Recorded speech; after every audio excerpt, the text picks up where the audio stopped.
How's my hair? Perfect. Great. Hi everybody, my name is Michael Lee and I'm really happy to be here with you learning about statistics.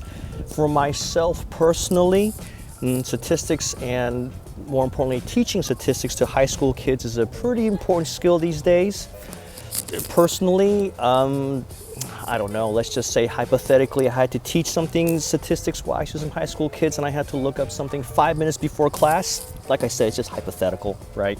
And I just kind of wing it, and then hopefully the students understand, and then hopefully in the back of your head, you're thinking they might say, okay, yeah, I get it, but honestly, I don't get it, which means they don't get it, right? So that's why I'm here, right? So make me sound like an actual science high school teacher, or on some level a middle school science teacher, knowing what the heck I'm talking about when we encounter some statistics. And behind me, of course, I'm outside, but on a larger picture, I'm actually in South Korea, Daegu, South Korea.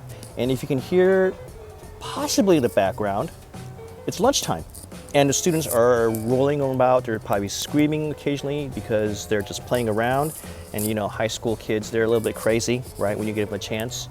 And yeah, so that's where I am. And I'm teaching conversational English here, but also a mix with science as well. So it's kind of a hybrid course. We're still in school. The school system here in Korea goes until July 15, at least for high school. So in my mind, I'm technically on summer break because for 40 years, right, I've been used to May something or rather that's when you have your break. But right now, we're still having school right now. So it's like, oh, I gotta have some break right now. So yeah, I'm trying to keep it upbeat so we don't get burned out too quickly, right? And along with the other things going on in the world, it's kind of not tense, but a little bit stifling, right? It's like, when is this break going to start? When can I just relax and go home and just veg out, right? Because no matter where you go in the world, I think teachers and students are alike. There's a certain level of burnout. I've been teaching for about 10 years science-wise, and for about almost 4 years here in Korea. So a total of some total of 14 years of teaching. And it's been a really, really cool experience. I never would have imagined as a science teacher, teaching in states, particularly Kansas, and thinking about even coming to Korea to teach English. That was never on the agenda. So I decided, why not just, get up and move and see where you go and see how far you can take this. And so far, 4 years into this, I think I'm really enjoying it right now. So I talked about 10 years of science teaching, so that was primarily middle school and high school. And it's a really, as we all know here, we're all friends here. I think just speaking to the choir, that it's a pretty mixed group of kids. Middle school kids, you have high level kids, of course, who are really into science. And then, of course, the kids who are kind of there because they have to be, and the kids you have to really kind of push, right? Luckily for me, for science-wise, for high school kids, I got the upper end kids, and they love what I have to offer, and they want to basically have all sorts of questions, right? The application of what they're doing right now is it's amazing how they do apply. You give them basic information, you give them the basics, and then they turn it around and they make it something their own, right? And that's probably the beauty of teaching science, as we all know, right? And that's what basically the spirit of science is. And then over here in Korea, to add a dimension to that with English, then that basically adds another dimension to the language portion of science.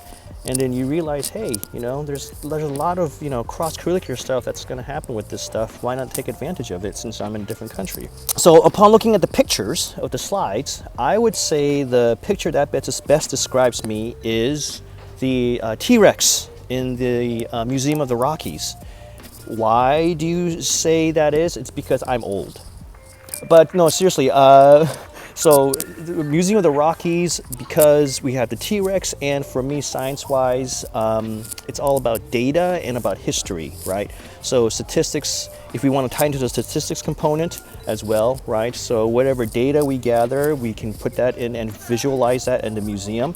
And once we visualize that in the museum, then we can analyze that and actually see what we can do with that for future data, right?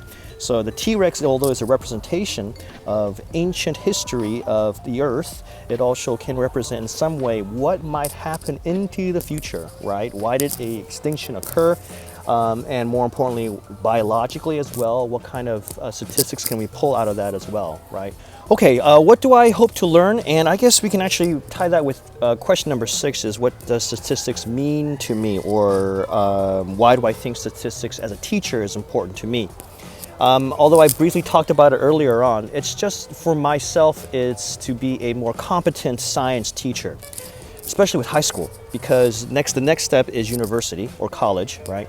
And they have to be able to take data and have to be able to take other people's data, right? P-values, T-values, standard deviation, you know, the lingo that basically allows people to analyze data and to speak to each other, and then take that data and then interpret it, but more importantly, interpret it in a cohesive and a logical way so that their professors can look upon them and say, who was your science high school teacher? And then they can say, Mr. Lee.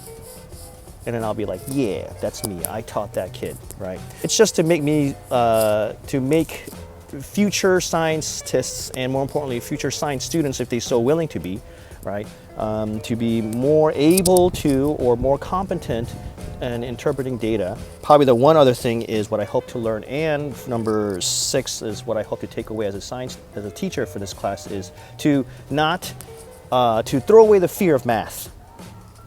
Because when we look at equations or we look at these numbers and these symbols, these Greek symbols, and we look at this and say, what the heck am I looking at, right? I just see lines with numbers and then I don't know what to do with it, right? And then there's that fear going on, this clammy feeling of, I don't know what to do with this data, right? And my job, I think, is as a science teacher, is to help them navigate and go through that information and say, look, it may seem complicated, and it probably is, but let's break it down so it's simpler, and then we can apply it to something else so that you do understand it as well, right? All right, well, that's it. And the bell's gonna ring right now pretty soon.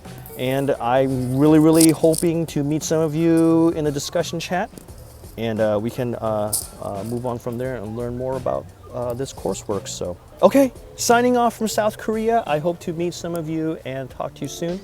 And I hope to get some really cool ideas from you as well in terms of how to teach statistics and some really cool tools and methods to make statistics a more fun and interesting and applicable way to high school and middle school students alike. So, all right, I'll see you around. Bye.